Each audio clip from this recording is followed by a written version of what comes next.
Our next speaker, Martijn van Vliet, studied production at the Dutch Film Academy.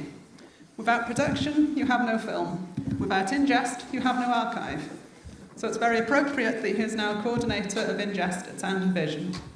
And he is going to talk about his experiments in using ChatGPT for ingest processes. Thank you very much.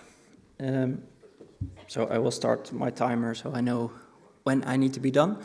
I am Martijn van der Vliet and I work at Sound and Vision in the Netherlands.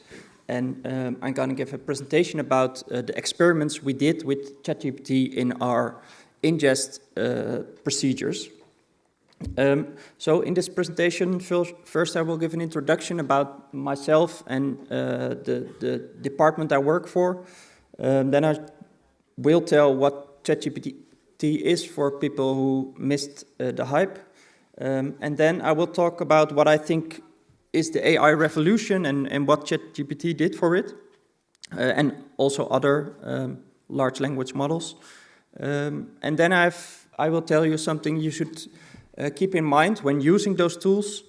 And then I will tell something about prompt engineering to get better result out of these tools. And I will conclude with some use cases where we used the tool to used the tool in our work progress. So I work at the ingest department, also the archive department at Sound and Vision, and I'm a coordinator, and I work closely with our media managers or archivists, how you want to call them. And one of our biggest tasks at our department is monitoring the ingest of all the public broadcasters, and that process is mostly automated. So we're really doing checks if everything is coming in on the right way. But next to that, we have also our tenancy product, and that's a product we offer to other companies that have audiovisual material, and they want us to keep it and preserve it in a good way. So we take their material and we preserve it for them and we give them access to our portal. Next to that, we have acquisition. So that's a really broad topic from people who find some 8mm films about, for example, the war on their attic of their grandfather, and they bring it to us or a documentary maker that gives us his or her archive. And next to that, we also do online video archiving and podcast archiving. So those are the few things we do at the ingest department. So it's a very, very wide, diverse sources and metadata structure to handle.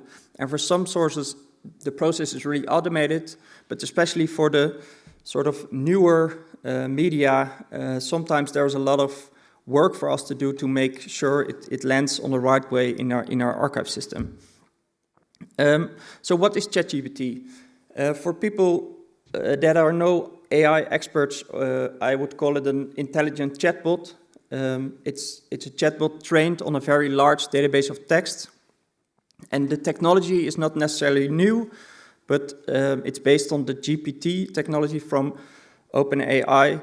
But in this version of ChatGPT that is accessible for everybody online, they use the version 3.5 and 4. It's natural language processing, so it's really focused on language, and it's based on language from multiple languages, including programming languages. And it will, in some further slides, I will go further into that.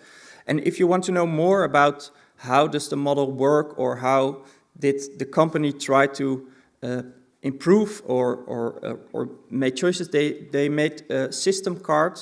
So there you can read.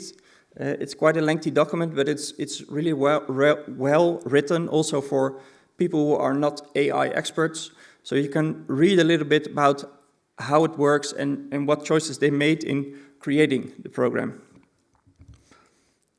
And of course you can ask ChatGPT what it is. I hope it's a little bit readable. Then the AI revolution. I think for me the most important new aspect about when these accessible chatbots were released was the first time for sort of non-technical people to experiment directly with an AI. Of course, we already used AI without even realizing in our search engines or other services you use, but with the ChatGPT you could really interact yourself and see what it does and what it can do good or what it can do bad. So yeah, I think that's the most important part. And also it's a good way to extend your own knowledge and skills. And especially for people who are archivists or media managers, because a lot of times it's coming from the researchers or the IT department or from somewhere out of the organization. And I think this is a good way for media managers and archivists to get their own hands dirty and using the AI. And these tools also created a new skill, and it's called prompt engineering, and it's very important to ask the right question to get the best answer. Sorry, I would say.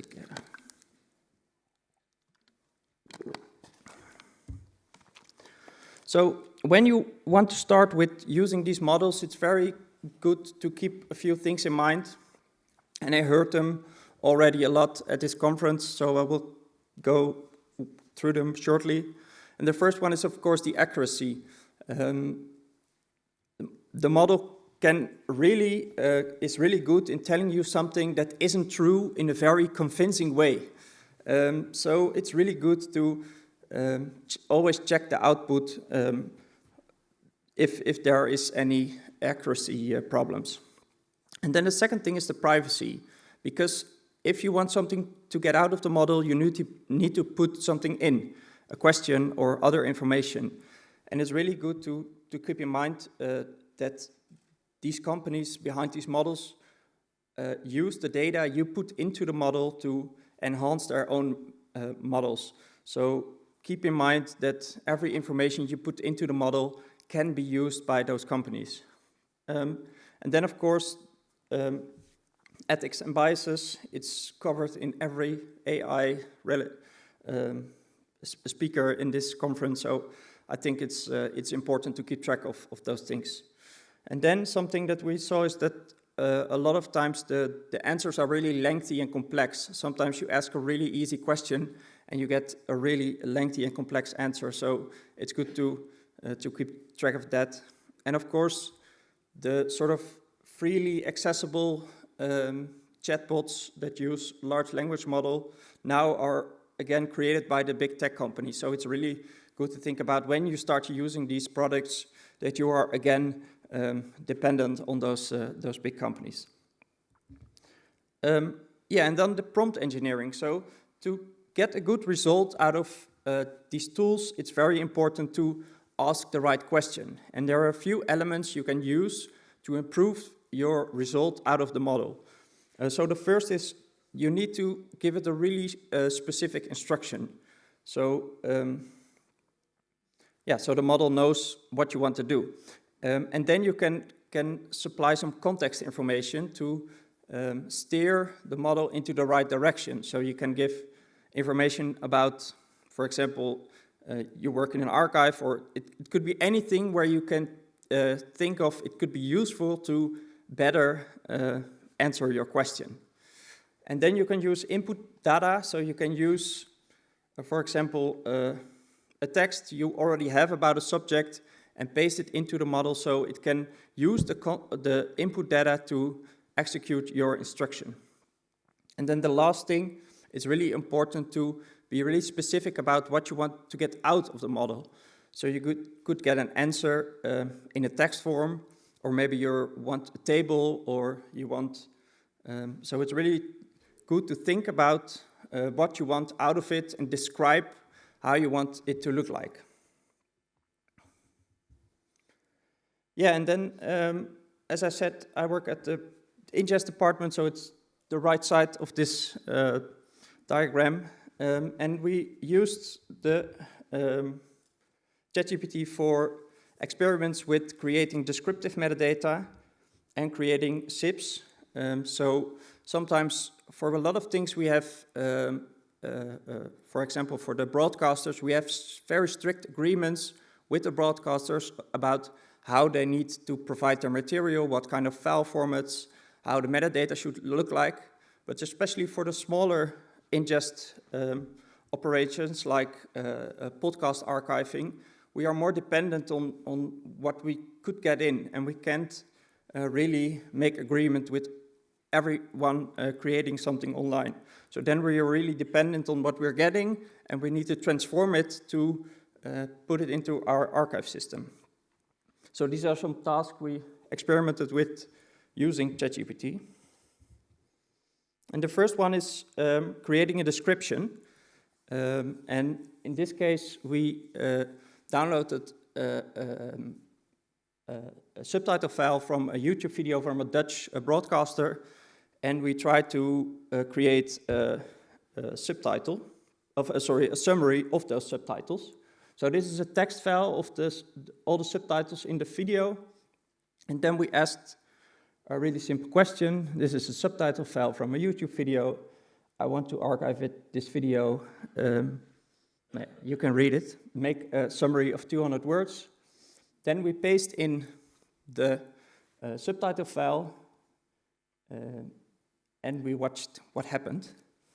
And of course, this is doing it in a very small scale, and I don't think it would be really scalable to do it on this way, but it is a really good experiment for media managers and archivists to experiment and see what is possible. And also you could experiment with, in this case, this is the output, but if you change your prompt, so if you change the question, you get a total different output, and it's good to experiment with what is possible and how you can steer these tools. And the second thing we tried was creating summaries for our web archiving collection. And we did not use input data, but we just asked the model, can you create a summary of this website? And we just put in the URL. And what we saw is for well-known websites, it was a very good summary, but for smaller or older websites, you could really see the model starting to hallucinate. So if it does not have enough data about your question, there are cases when the model really starts to just try something and make up a story. So I think when you really ask for information in the model and it doesn't have it, the chance is really big for the model to hallucinate. And in the first case, we just asked to modify or use our input data and tried to reform it. So I think in those cases where you give it something, the chances for hallucination are smaller. But again, I'm no AI expert. It's just what we experimented with, and this is our conclusion. And then something slightly more difficult was we are archiving podcasts, so we download podcasts after we get permission from the creators. We download them from the internet. And in 99% of the cases, it's just an MP3 and it's working in our archive system. But sometimes there are files that do not work. And normally we send the file to our technician and we ask what's wrong with this file. But now we looked if we can get some solution with ChatGPT about what was the problem. So what we first did is exported the technical metadata from the file to an XML file, and we used a free program called Media Info. So we just extracted technical metadata. And then again, we asked ChatGPT, this is a Media Info XML from an MP3 file. It does not work in our archive system. Can you help me with finding the problem? So in this case, my question is not really specific. I could give it a lot more context, but just for the demonstration, I keep the question simple. And if you see the output, ChatGPT gives some possible problems. And what he did in this instance, he compared the technical metadata in the XML you provided with his known knowledge about typical MP3 files. And in this case, after we did this, we thought, okay, maybe it is no MP3 file, but it's a different file. So we checked it with our technician, and in this case, ChatGPT was right. It was not an MP3 file, it was an .m4a file with another extension. So in this case, we still used our technicians to really solve the problem, but in this case, the media manager could make the first step himself and use these tools to educate himself about what could be the problem, and then sort of test it with the technician. And in that way, you're educating yourself and using these tools to extend your own knowledge. And then I think the real power of ChatGPT is the ability to create simple scripts. I am no programmer. I didn't have any experience with programming, but I was able to create some simple scripts that we could use to automate simple tasks. So it's programming for people who cannot write code. In this case, it's really important to describe what you want the script to do. So be really specific about everything you can think of. And you don't have to be a programmer to know what you want. Because if you had the same problem and you had a programmer who can program something for you, you still need to think of, okay, what is my problem and what do I want the programmer to create? So I think that the process is quite similar. If you work with a person or with a tool like this, you just have to know what kind of problem do I want to solve and what do I want to be the output. So in this case, we have a very simple case where we made an inventory of a folder of files. Because in the past, it was very common at our department to get a big box of all kinds of analog carriers, and you needed to create an inventory about what's in the box, what kind of carriers are inside there, what are the titles. So you created an inventory on the old way. But now, of course, a lot of times people come in with a hard disk with their own archive, and there are a lot of folders and files, and you still need to do the same process by creating an inventory to know with what kind of material you have to work. So in this case, I created a very simple prompt, create a Python script to make a list of files in this folder. Then I specified the folder, create an Excel with this information, and collect as much information as possible. So again, it's a very broad question. I could also already specify what kind of information I was looking for, but for the example, I just kept it simple. So you see that in the output of the tool, it created a black box where you can see the code. And then it gives some example of some extra information about how to execute the code. So I copied the code into any text editor you have and saved it as an .py file. If you don't know how to do this, you can also ask ChatGPT, how do I run this code? And then I started the command prompt and started the script I created.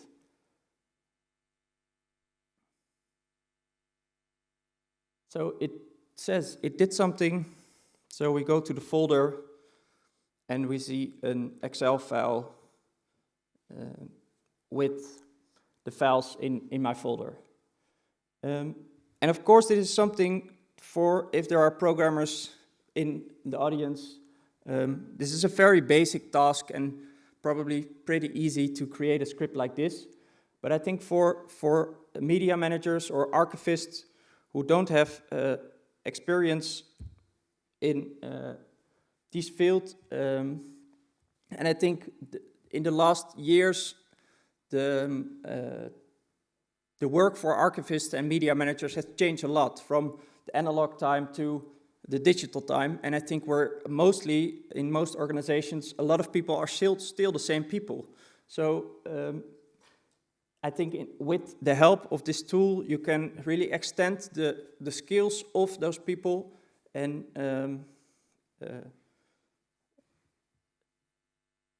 extend the skills of those people. And when you created the script, you could start a sort of a conversation with ChatGPT about the outcome of the script and what you want to improve. And then it will guide you to the steps you need to take to improve the script. So for example, if you're missing some information, you can ask it, I'm also looking for this information. And then it will change the script, you can run it again and see if you like the result. And even if your script is giving an error, you can copy your error and paste it into ChatGPT, and it will explain you what the error was and how you could solve it. Of course, it's important when you use code and you're not a programmer, it's always good when you're really using it in important tasks or with files you don't have copies of or anything, let it check by someone who has experience with code, and always make a copy of your file so you are not ruining anything. So my conclusion, I think we should all be aware of the risks of using AI. I mentioned them, and I think they are mentioned a lot of times at this conference. But I think especially ChatGPT and the other accessible chatbot-like large language models are a very good way to become familiar with the possibilities of AI. And also for the people who are not really in charge of the course of the company or the decisions that are made, they can build their own experience with these tools and create an understanding of what is possible with these tools. So start your own experiments and use it to extend your own capabilities and skills, and see it as an opportunity and not as a threat. Thank you very much.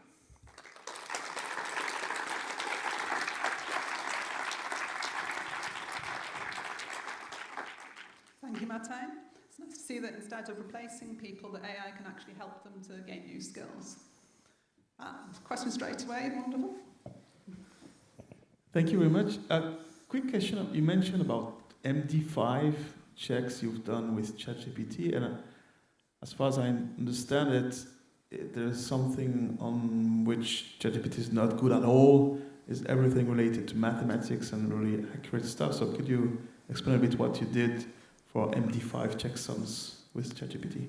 I agree, but this was an example of a script we created to check MD5 files. So in this case, it was we had a supplier that delivered MD5 files in a different format than we were used to. So we had a file and we had a tool, but it didn't work. And then we provided the list of MD5 files and asked it to reform those files, and in that way we could really check it. So I agree, it's not something ChatGPT can do for as far as I know, but in this case it was an example of something we did by using a simple script to do that.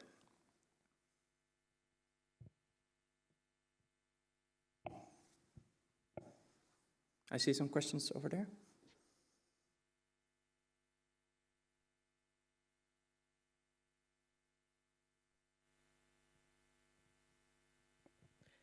Hello. We've been doing some similar experimentation, and the two things I was wondering about was, one, the accuracy. So if you ask a question that you can't check yourself, so the why is this file broken, where you need the technician. So your thoughts about when is this a useful tool? And the other question was about copyright.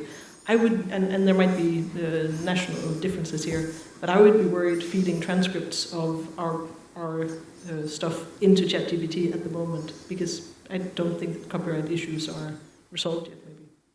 Yes. I think your first question was... I lost your first question, sorry. But for the copyright reasons, I agree. We do not have permission from all the metadata creators to use it in these models. So I think in this case, my point is to encourage media managers and archivists to really experiment with these tools. And I think because they are the people that's working with the material, and it's good for them to see what is possible. And I think if they really have a good idea and they want to do it in a greater scale, of course, then they need to consult with IT and legal and maybe find a vendor or another open source model which can do the same. But I think to give the people who are working with the material the tools to experiment, I think they can come up with real good ideas and sort of start from the bottom up instead of from the top down. And the other question, if you can repeat it. No, it was just the example you gave with asking ChatGPT, here's an XML file, sort of characterizing this file here. What's wrong with my file? Yeah. Because it's so good at sounding like it know what it's doing, even when it doesn't. What are the cases where you can sort of, you said it was good to use for the media manager to educate themselves on what problems might be, but if you still need to consult sort of a technical expert, like where do you see sort of the usefulness? Because we're grappling with the same things, right? If you can only ask it something that you are able to check yourself in the end, because you know it might just be telling you stuff that sounds good but isn't really true. Sort of where's the where do you see the sort of the usefulness? I understand what you mean. Indeed, if you are not sure about if the outcome is good, you still need to consult, and there's no sort of productivity gain or something. But also, as you said, I think it's good for media managers who don't have skills to extend them, and the next time they could maybe watch the XML file themselves and see, okay, this is no MP3. So it's really a way to educate yourself and not just send it to the technician and you get a working file back and you have no idea what happened. So in this case, it's really to educate yourself, and yeah, then you need to check if you were right. But yeah.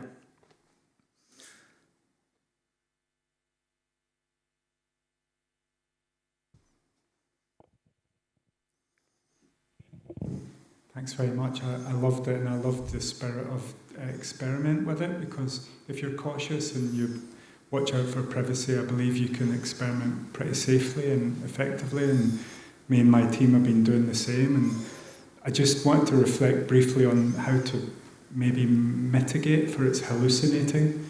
And I've had some success with telling it not to make things up, like literally. In the prompts you can say things like, if you don't know, please tell me that, and don't extrapolate and don't manufacture answers. And there's some success with that. I don't think it's watertight or bulletproof, whatever, but I think it will respond very well to the more detail in your prompts that you can give it, including don't lie to me if you don't know, I want to know, you don't know, that kind of stuff.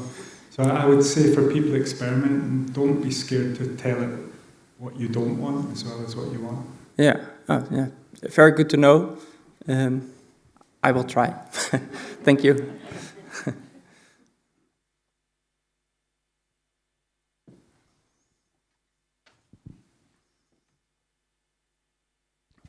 Just a quick observation. I saw the OAIS model. You said the ingest department is on the right side. I thought it's... Sorry, it's on the left side. It's on the now left, think, I yeah. think it's actually a great metaphor of you not facing the model, but reasoning from the model side. And that's what you did here, stand next to the AI instead of facing it with fear and just see what it can do for you. So my compliments. Thank you.